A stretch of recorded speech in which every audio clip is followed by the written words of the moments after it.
As a kid, whether you had a Walkman, an iPod, or an Android smartphone, if you had a pair of headphones and a 3.5mm jack, you could always count on things to just work. You know, like, it's a good jack. And nothing has ever made me appreciate it more than reviewing Bluetooth earbuds. Now, it's not that the Galaxy Buds are bad.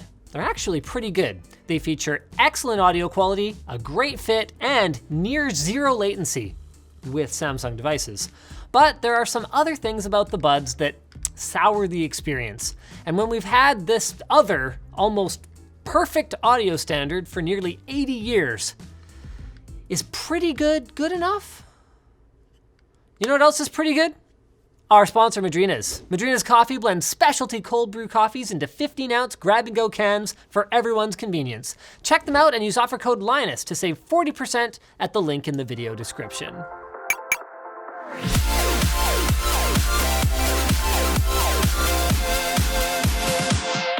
Now, the Galaxy Buds are not Samsung's first foray into the world of true wireless earbuds. Their Gear Icon X launched back in 2016 and was refreshed again in 2018. They had features like fitness tracking for active users, along with swipe support for volume control and 4 gigs of onboard storage. Unfortunately, battery life was not so good, and the originals only worked with Samsung devices. For the Galaxy Buds, Samsung took what they learned from the Icon X and made a more refined product with more universal appeal.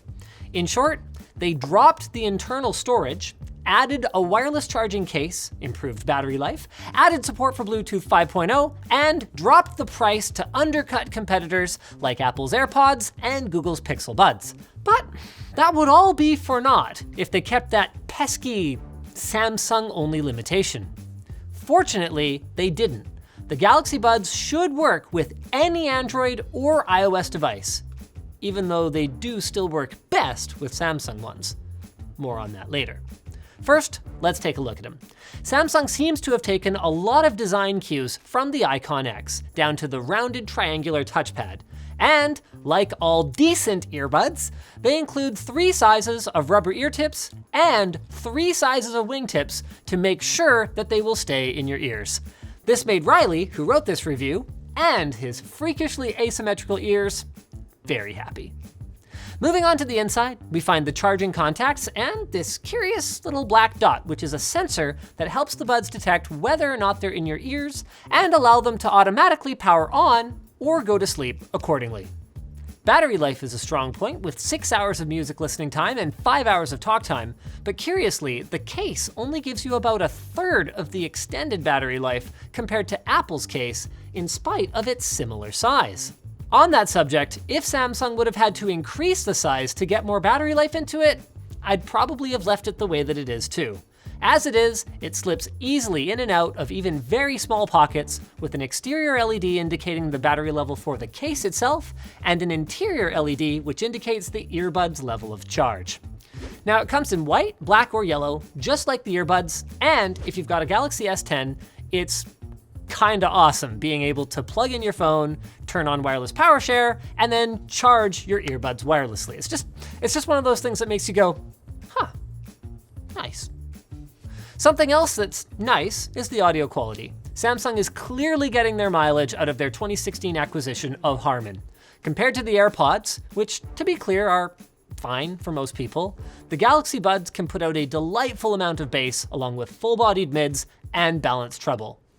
Of note, however, is that part of this superior performance is just the fact that you can customize your Galaxy Buds to seal correctly in your ear canal. By comparison, the AirPods don't really fit snug and therefore let in a lot of ambient sound.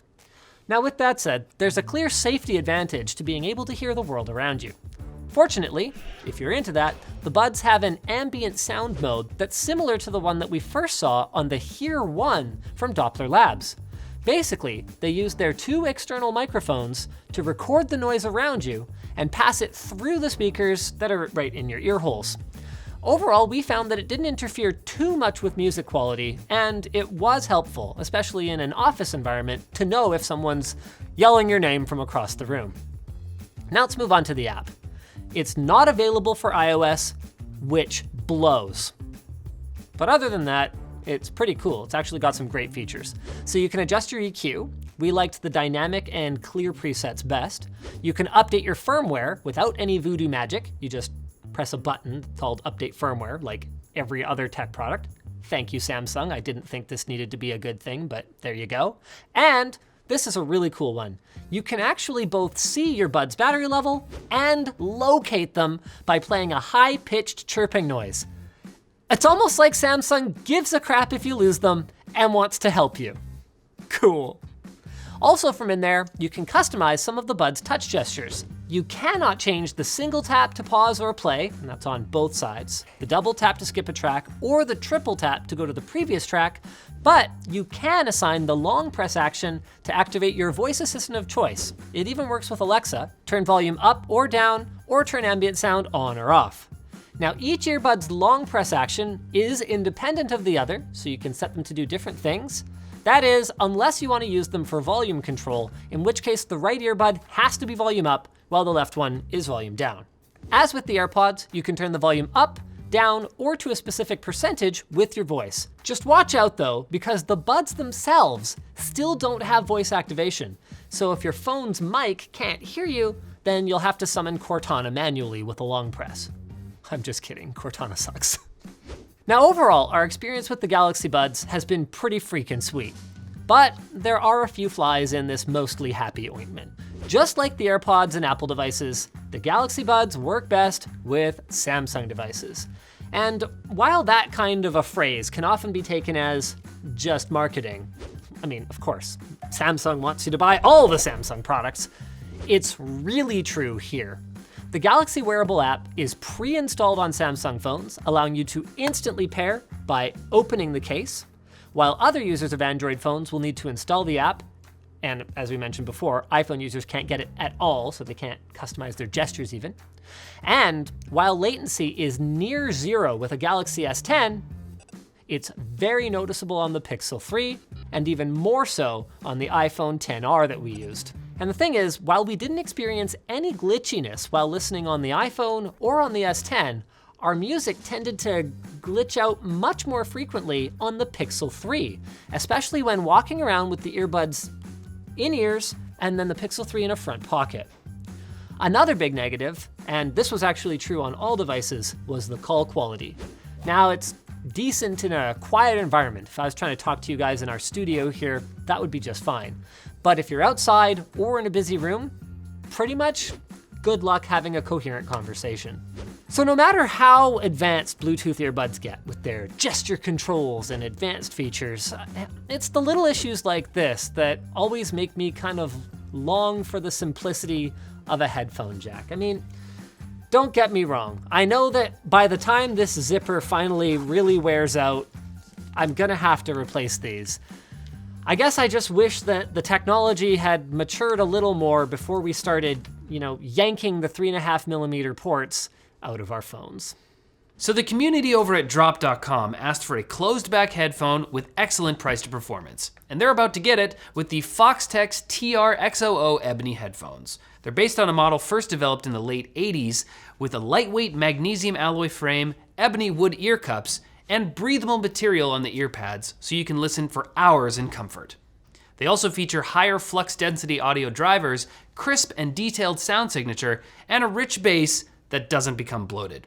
So check it out at the link below. So thanks for watching, guys. If you disliked this video, you can hit that button, but if you liked it, hit like, get subscribed, or maybe consider checking out where to buy the stuff we featured at the link down below. Also down there is our merch store, which has cool shirts like this one, by the way, and our community forum, which is definitely worth a join. These things are like really comfortable, by the way. Totally forgot I had them in while I was just talking to you guys. It's nice. Good buds. Some good buds.